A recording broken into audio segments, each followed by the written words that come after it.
and how to get things done without, all the noise. Because there's a bunch of shit out there. Like, you could read books for days. You could read everybody's content on social media, blogs, podcasts, this and that. And like, what's going to move the needle? Like, do you even know what your 80-20 is?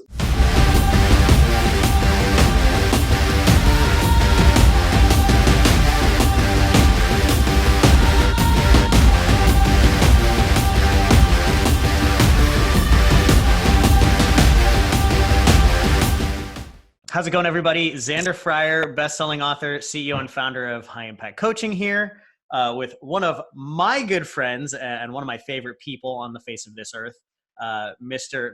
Sean Kempt. Shawn, welcome to the High Impact Coaching Show. How you doing today, brother? What's going on, guys? It's good to be here. Yeah, glad to have you, man. So for those of you guys who don't know Shawn, first of all, know Shawn. Go if you are any form of business owner, entrepreneur, coach, whatever you're doing, go join his group, Minimalist Methods. Shawn is by far one of the most productive, I would say, entrepreneurs that I've met. I call him the Prince of Copy because whatever words Shawn puts on paper just convert. So high-level entrepreneurs like Dan Locke, Frank Kern, Sam Ovens, Neil Patel, Jason Hornung, Paleo Secrets have all hired Shawn to use his words to help their shit convert. One of the things that Shawn and I were just kind of riffing on before we started this show. Is it 89%? Is that right, Shawn? Yeah, it's 89%. 89% of the time when Shawn gets hired to test against an already converting 7-figure offer. So an offer that's already converting at $1 million, 89% of the time when Shawn gets hired to test against it, he beats the base. So his copywriting, his marketing ends up doing better, is more profitable 89% of the time. And this is compared to, when they already have 7-figure businesses out there. So basically, Shawn is, in my opinion, the best in the world when it comes to copywriting, marketing, everything. He won't say it. I will say it. So that's what matters, but he's generated, multiple 8 figures in revenue for his clients. Shawn, welcome to the show. Really excited to have you. Yeah. And formally and informally, like, if I'm going to feel most comfortable, I'm not super comfortable on camera. I've never been. Same with stage. But if I'm going to be super comfortable, it's going to be on an interview with you. Like, we're just going to have a buddy talk. So awesome. Yeah, thank you. Thank you for joining, man. Really excited to get you on here and kind of reveal your minimalist methods for everybody. So I want to dig right into it because I think you and I share a very similar mindset when it comes to building business, which is simple is better, right? Simple is always better. And I think, the analogy that I always talk about, Bill Gates once said, if you have the most difficult problem, give it to the laziest engineer and they'll find the fastest way to solve that problem. Right. And I always considered myself that laziest engineer until I met you. And so I really, I want to dig into, why minimalist methods, everything about what you're doing. Just so you guys are aware, Shawn and I were kind of chatting about his Facebook group, Minimalist Methods. And he revealed to me that it was actually supposed to be a podcast. And then he got too lazy to turn it into a podcast. So it just turned into a Facebook group where he interviews everybody. So Shawn, tell me about Minimalist Methods. Why Minimalist Methods? Why is it important and what you're doing there? Well, so I just got to say, first of all, it's like such a small group, as I would say. I just started it like a couple months ago. And it's really just more of a passion project. I have all these ideas, right? And like, it's better that I get them out and detox my mind of the ideas that I have rather than just hold them in and feel like I'm not sharing them with anyone. So I go in there and share what's working for me and how to get things done without, all the noise. Because there's a bunch of shit out there. Like, you could read books for days. You could read everybody's content on social media, blogs, podcasts, this and that. And like, what's going to move the needle? Like, do you even know what your 80-20 is? What really matters? Like, what are the things that you should be focused on in a day and age where more content is being produced every year than all the years past.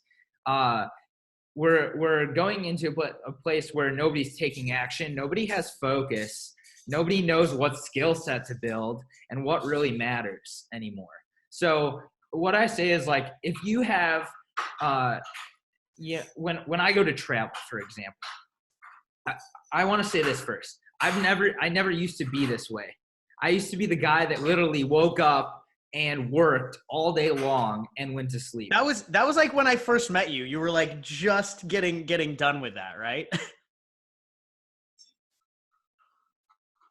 Yeah, so I think it was at that point. I had a wake up call like right after we met, probably like a couple months after, and it forced me to not be able to work what I used to. Like, very high energy person. Like, I don't care what anybody else said.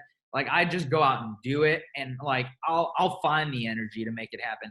I'll do videos. I'll figure out how to do shit super quickly too.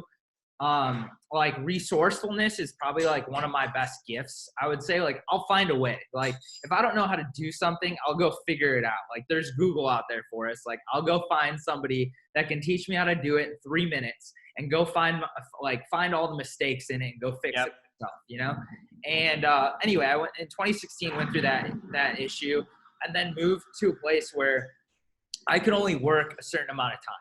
And I was like, like, I have all these clients, I'm doing all these things. What's actually making me money? What really matters? And then I just focused on those hours of my day. And like, this is kind of taking a script out of 4-Hour Workweek a little bit. It's been a while since I read that book. It was probably one of the most prominent books in the starting of my career, but I honestly never really followed it. Was actually being super efficient in the time and the hours that I spend behind a computer. Yeah. Like, I want to enjoy life. Like, I don't want to be stuck behind a computer, like overweight, unhappy, like, getting electrified by my computer all day long. Like, I don't want that life. And this is probably really good. Krista doesn't want you to have that life either. No, she hated it. When we first were dating, like, she'd probably see me once every 2 weeks. And like, the reason for not seeing me is just because I was going to work. Yeah. So like, if she saw me, she would so happen to see me at the gym, because that was like the one thing that I would carve out time for during that period of time. So without getting too much into my story, because like, when you first meet somebody, you don't really care about their story. You want some results. So I want, like, I care about you, Shawn. Yeah, I know you do, but most of the majority, 95% of the person listening right now, like, don't know me, don't really care about the story. They're just like, all right, why am I actually listening?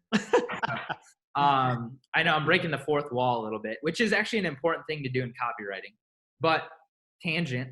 Yeah. Pay attention, everybody. You're learning lessons in copywriting subtly while Shawn's not telling you his story right now.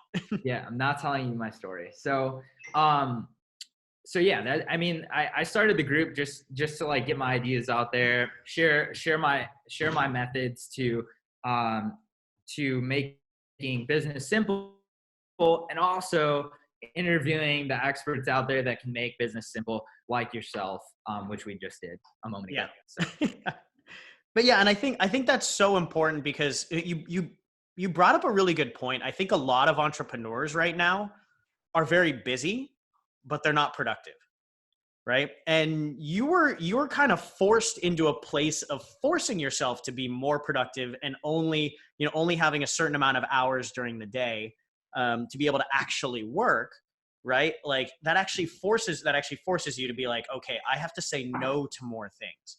I think too many entrepreneurs say yes to too many things, and because they say yes to so many things, they're busy, but they're not actually producing results, right? Let me ask you this. What would you say is the most important thing that you found to keeping you productive?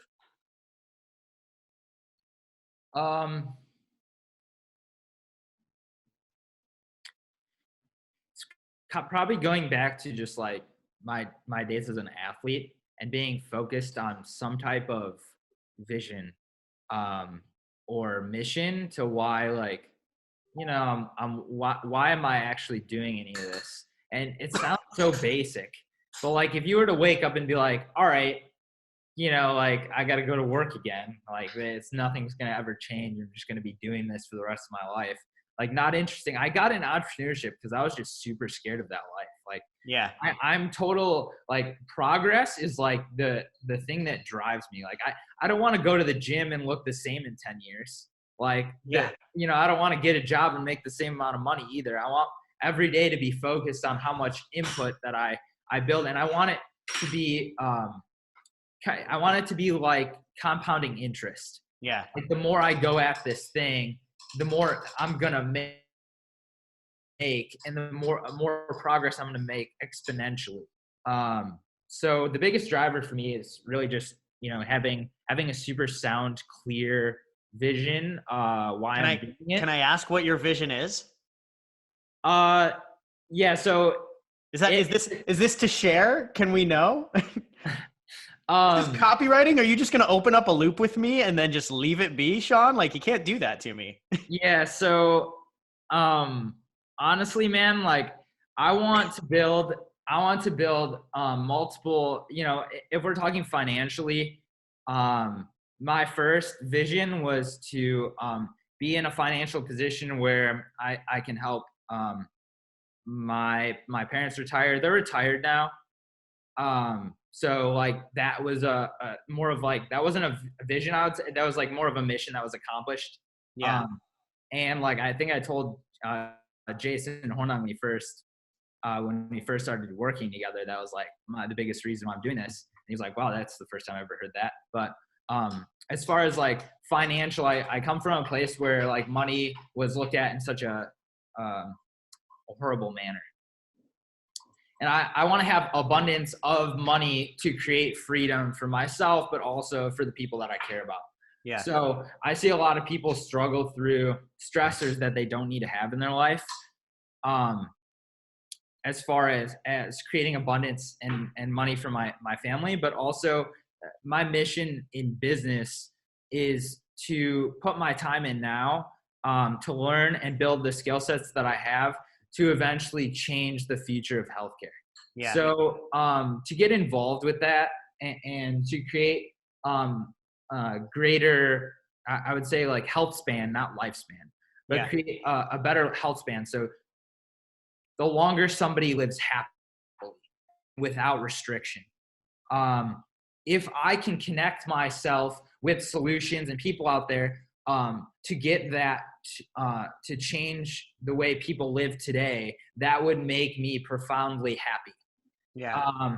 I've struggled through my own periods of time where like life seems so dull and meaningless that I realize and I can empathize with people that feel that way. And like, I don't want them to feel that, like I've heard the term empath, and I'm not sure I'm quite there, but like, I really do feel like I can just see it in somebody's eyes when they like have this thing that they're doing so well at, but they don't really care about. And I have that feeling as to why. Yeah. And a lot of people are suffering in silence right now. And the only way for me to get to that point, for people to trust me with their solutions and, for me to work at a much larger scale, I have to be doing what I'm doing right now to have the results to be able to do that. And whether it's my own company or partnering with other, products or innovations out there, I don't really care. Like that'll happen over time. And things kind of come to me. Like, people talk about law of attraction all the time. I think it's really positioning and placement. And I'm not going to discount law of attraction. I think it's just the way that it's perceived is totally wrong. Like things aren't going to just come to you, I mean, it's not magic. You can't just like sit there and meditate and like, and it just like falls into your lap. Yeah. You can't just blow out the candles and let things just happen for you. So, but I've been in the right positions. I've been in the right rooms with the right people. I continue to put myself in those positions to accept those opportunities. Yeah. And like every time I go to events, I think of it that way. So, as long as when I think about like, should I say yes or no to something? Does it actually say yes to what I want? In the end. Yeah. When I think, you mentioned the law of attraction, and there's arguments for, is that the law of attraction or not? I think the key that it comes down to is you're focused on what you want. Like you're very clear on where you're headed now, 5 years from now, 10 years from now, however long that might be, you know where you're going. And because of that, you're putting yourself in the right positions to have opportunities present themselves. And you're positioning yourself as somebody that, somebody and a solution that people will want to have be part of that mission. Right. And all the actions that you take are lining you up for that. So whether it's the law of attraction or it's not the law of attraction, the fact remains is it's something that you are very focused on. Right. And that's really what it comes down to. And that focus, when we talk about minimalist methods, right, minimalism really is like, it's getting rid of the clutter. Right. And that comes from having a really focused, driven outcome, because then you can just get rid of all the stuff that's nonsense. Yeah. Right. Minimalism is like a daily action. It's a thing that can never be achieved. Like minimalism is it's just a continuous progression over time. Yeah. So I can't label myself as a minimalist, but everything that I do, I try to find the least amount necessary to make the most amount happen. Like I would say, like, let me get to 80%. With 20% of my time, and then focus on something else, because the rest of that, there's obviously exceptions to that, right? I still go to work out, although the first couple years is of working out is like you get 80% of the result. Now it's kind of like, all right, you're gonna just inch the way up there. So like I still go to work out. It's not like I gave up on that, but in business especially, like I just want to focus on those things that are really going to push the needle forward. So let me ask you this. When it comes to, you work with a lot of entrepreneurs, some of them, high level, just like we mentioned a bunch of the names of like the 8-figure earners out there that you've worked with, the big names and influencers, some of them 7-figure earners, some of them 6-figure earners, some people just starting out.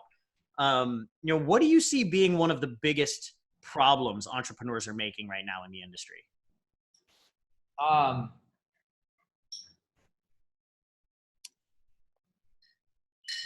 That's a really big question. And a really good question, because I see a lot, and I always like default to the answer of their, even you'd be surprised to see how much chaos happens in businesses that are actually doing really well, or that you look up to, and they're chaotic, and their CEO is not really a good leader. That they're chaotic in their own thoughts. Like I've walked into businesses that are doing like 25 million a year, and their CEO or their founder, or their like the person that's making all the things happen, he's so cluttered or she's so cluttered in how they go about like their vision, or like, we should be doing this. Oh wait, no, let's not do that. After you've worked a week on it, let's do this thing, or let's do that, instead of like having, like I say, compounding interest on something over time. It's not like you start a podcast today and in 2 months it'll be, the best thing ever and producing the most amount of income for you. You got to have a long-term vision. So a lot of them like get caught up in, what are the short-term marketing tactics that I can use, instead of like age-old things that have worked forever. The proven systems that, like, one of my favorite things that Jeff Bezos says, right? Like somebody asked him, like, Bezos, how are you going to keep up on all the changing technology? And he goes, I don't have to. I keep up on the one thing that's never changing: human behavior. Right? I've never heard that. But he never has to keep up on anything. He just always has to know human behavior, and the rest of his business takes care of itself. I was actually going to bring that up. A lot of the methods that I use for writing copy or finding business opportunities in this digital age come from like the 1800s. So, for example, my copywriting methods come from Aristotle, or marketing methods come from Aristotle. Like if you study his persuasion triangle. It's ethos, pathos, logos. I would suggest anybody that's like listening right now to look that up and understand it.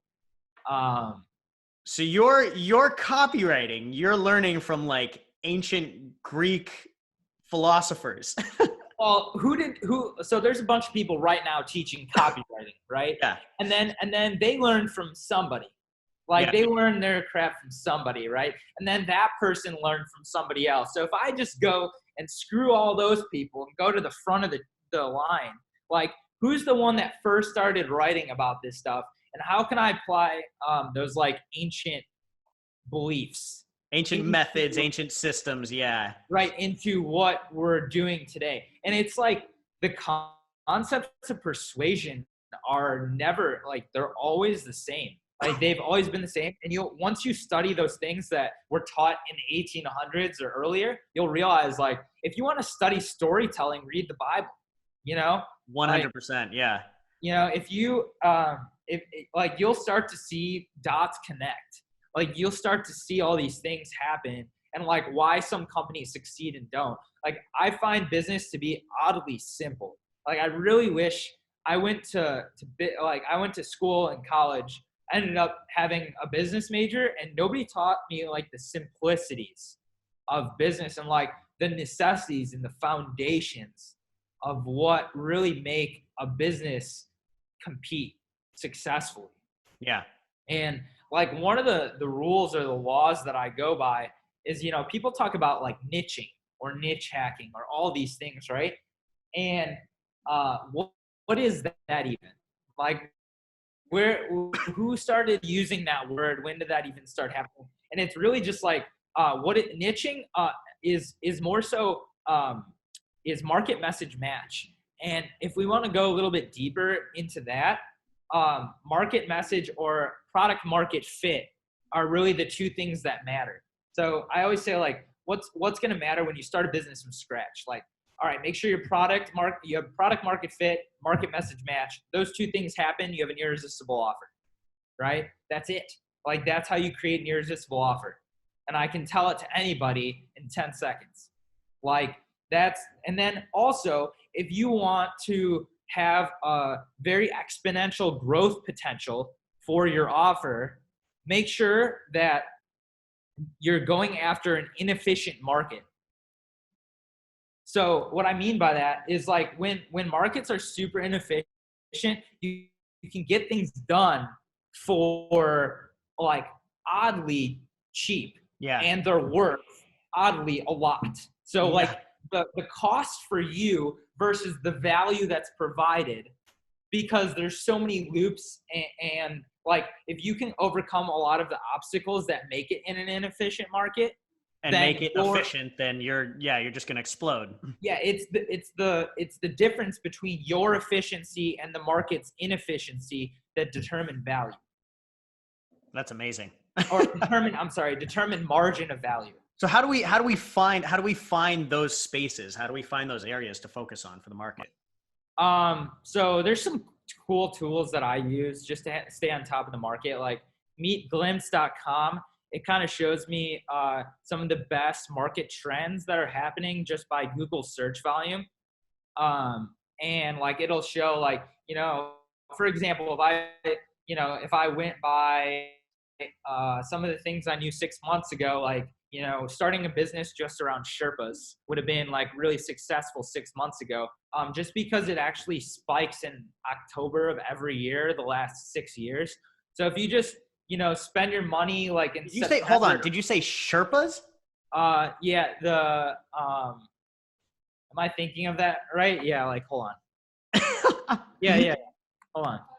Yeah. Like Sherpa, like a Sherpa jacket. Sherpa. Oh, like okay, a Sherpa. I'm thinking like a Sherpa guide that like. No.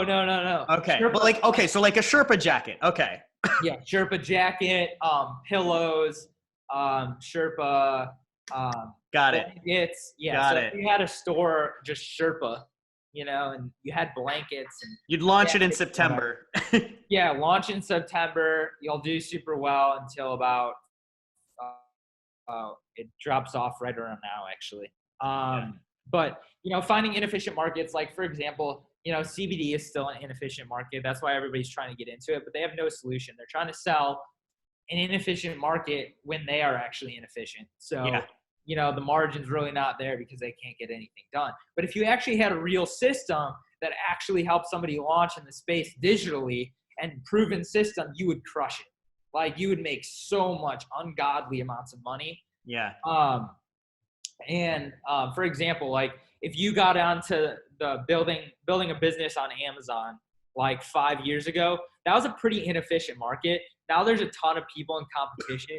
Market sophistication is a lot harder. You can still grow to 7 figures plus on Amazon. It's just like, it's a more efficient market. The margins just aren't. It's much smaller margins, tinier details. Yeah. Right. And the same thing goes with niches. And when you're finding like inefficient markets, I often like to look at the audience first. Just because you can have market message match. Well, I think that's a really big problem that I see with entrepreneurs, right? So many entrepreneurs go, I have this amazing product. I have this amazing service that I want to get to the world. But the truth is nobody gives a shit, right? It's like, you have to start with the audience first.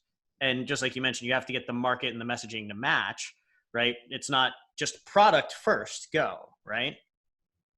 Well, it's good. And you know, it's kind of different for some people that are coaches because they're like good at something, right? Yeah. But just like I say, like, although this is kind of wrong of me or like a weird time for me, I kind of understood the principles of going about this when I was in my college dorm room looking for freshman year, looking for like I'd look up on Google like the highest paying jobs right now, right? Yeah. And then like I'd go through the list of those 10 things and be like, oh, well, nah, that wouldn't be a fit for me. Nah, that wouldn't be a fit for me. Okay, I could see myself doing that. I think I'd be pretty good at that. So when somebody goes about being a coach or consultant or whatever, you like to, you know, care about your passions and what you really want, when instead you should look at like, you know, the top 10, 15 markets that you can get into that are most opportune for you to make a lot of money, and see which one you match best to. Yeah. So you go like the reverse versus like looking at yourself and trying to come up with something that you don't know if actually has any value. That's huge, right? You have to find the market first, find the ones that will work, and then find a way to match yourself to that best. To one of those. Yeah. Yeah. Awesome. I love that. Well, man, anything, so this has been stellar. I think just like getting insight into your mind is always like one of my favorite parts of hanging out with you. Cause the way that you think and the way that you process is just so unique. I think I learn something every single time I chat with you. We've got a lot of we're talking coaches right now. We've got a lot of coaches, who listen to this podcast, on high impact coaching. And when we're doing this live in our Facebook group, when it comes to writing words that sell, right? I think coaches, frankly, I love everybody listening to this, but we all suck at this, right? Like, we just suck at writing copy that sells. We love talking about ourselves. We love talking about our products, and we love talking, frankly, way too intelligently. Do you have any quick tips from a copywriting or marketing standpoint for all the coaches out there to help them become better at writing words that sell, or putting, whether it's writing words or scripts for videos or whatever for content, sales pages that can really help them like get better at doing that? I could talk for hours, honestly, about this. That's why I asked this question. Yeah, I'm going to try to like condense it as much as possible and not share anything any other copywriter would tell you. Oh, I like that.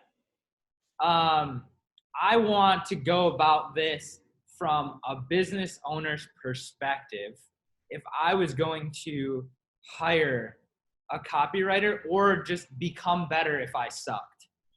And I think that in 1 hour, so this is why I'm starting to do these events too, because I'm like trying to figure out if in 2 days that I can take somebody that really doesn't consider themselves good at writing copy to being better than anybody they could ever hire. And that's because a lot of copywriters just label themselves as a copywriter and like don't understand the true fundamentals of the journey you need to take a buyer through from start to finish, and like don't have the 9,000 foot view that they need to have. So, you know, a lot of people are out there right now, they've either hired a copywriter, it's not converted, or they tried writing copy and don't even know where to start. They've tried templates, they've used funnel scripts, ouch, but they used one of those like random things that they thought would convert and just wouldn't. There wasn't enough empathy in there, or there, you know, wasn't a good big idea. There's like really three things that I want to get out there before you write any words on the page. You know, you got to research what the heck you're even trying to say, right? So you got to research the person and what their pains are and how it manifests in that person's life. Because, you know, you're not having a conversation with them. You kind of have to like guess, right? You kind of have to put them all in a situation. So you don't want to, when you're writing, you don't want to get super narrow and it would only apply to some little percentage of people, because throughout a sales page, they're looking for all the reasons why they shouldn't buy from you or get you on the phone. So when actually I'm writing for people that have high ticket programs, really they're writing copy to get people on the phone. Yeah. So if you're writing copy to get people on the phone, you're making your offer on the phone, right? But you have to understand, like, is the offer irresistible? Yeah. So like, how do I make an offer irresistible? And I really have a triangle for this because I like to keep things in threes and keep it simple. But if you're starting your research, it's a triangle, a Bermuda triangle that will allow your customer to get lost in your copy and eventually have nothing to do but buy, right?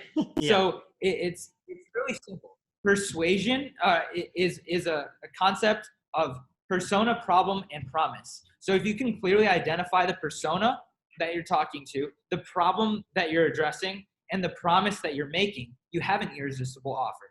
Yeah. And that all comes from research, right?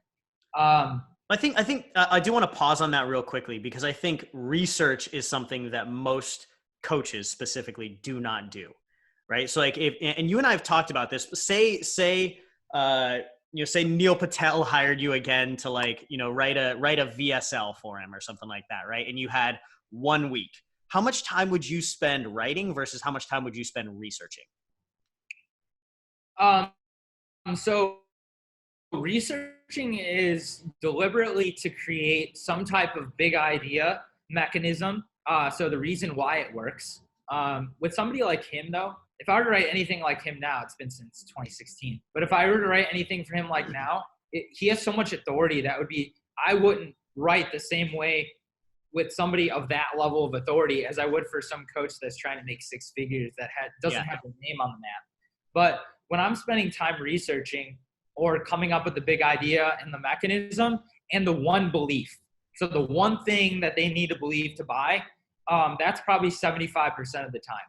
Yeah. All the research. And once I have the research, it kind of writes itself. Like I have the clients write it for me. If you got any sales calls, you can drop it in the Otter.ai and like just copy and paste some of that language in a doc. There's your copy for you. Like you can go and read Amazon bestsellers that are best related to your customer or that your customer would have bought about solving a problem that they want to solve, and find something in the description of the book, somewhere in like headlines or just hidden inside the chapter titles, or you can go in and read the 1 and 5 star reviews on the book itself.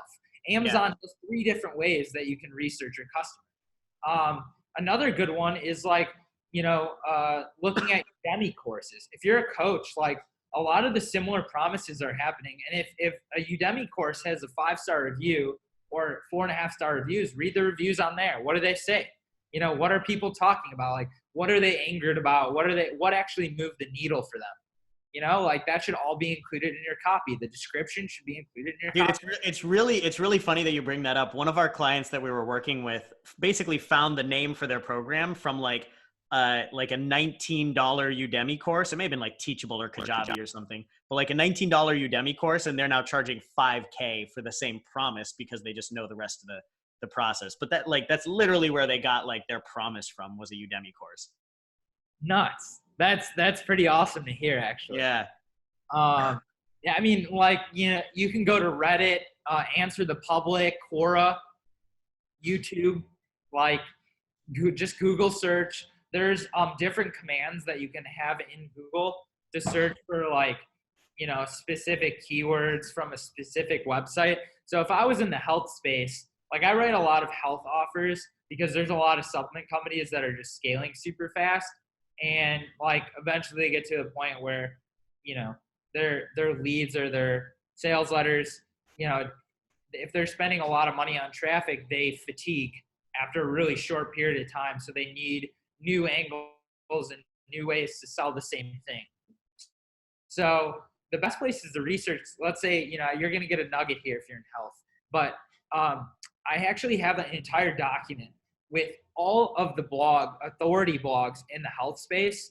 And you can find the top trending articles on those blogs with any of the SEO type tools. So SEO tools are seen as like these things for people that are like SEO agencies, but they can be used for copywriters too, because you can see what content is trending. You can see what's trending. You can see what people are interested in. Yeah. So like Live Science, or I Love Science. There's like Dr. Axe, Dr. Oz, Mercola. There's a lot of like, alternative health blogs and sites that are really good. Medical news, Today, I think. And then I just have a list of dozens of them. But you done this a few times, Shawn? What's that? You've done this a few times, right? Yeah, quite. Yeah, I do it too many times. Yeah, so I mean, you just got to find the authority sites where all the content is, where all of the traffic is going, and find like, are people talking about this thing? And also news and trends are important too, but you have to realize those have a timeline. And those are just hooks. Yeah. So I think that's really important. I was talking with a buddy of mine, Rob Dial, who's got like 1.4 million followers on Facebook.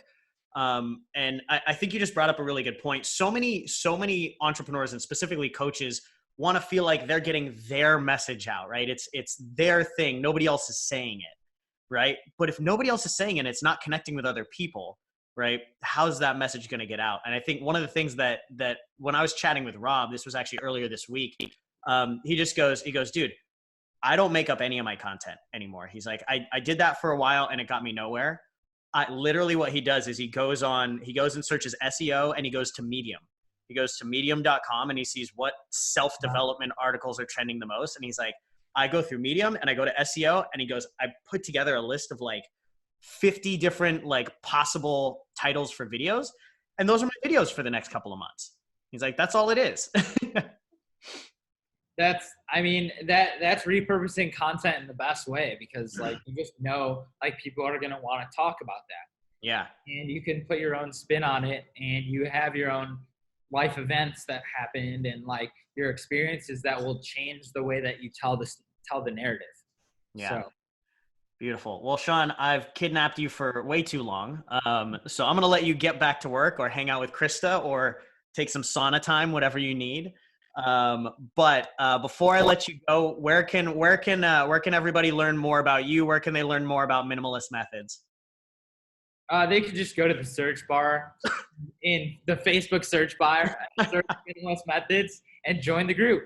And you'll see a lot of my copywriting formulas and all those things, and the beautiful interview that I just did with Xander, interviews I've done with other experts as well.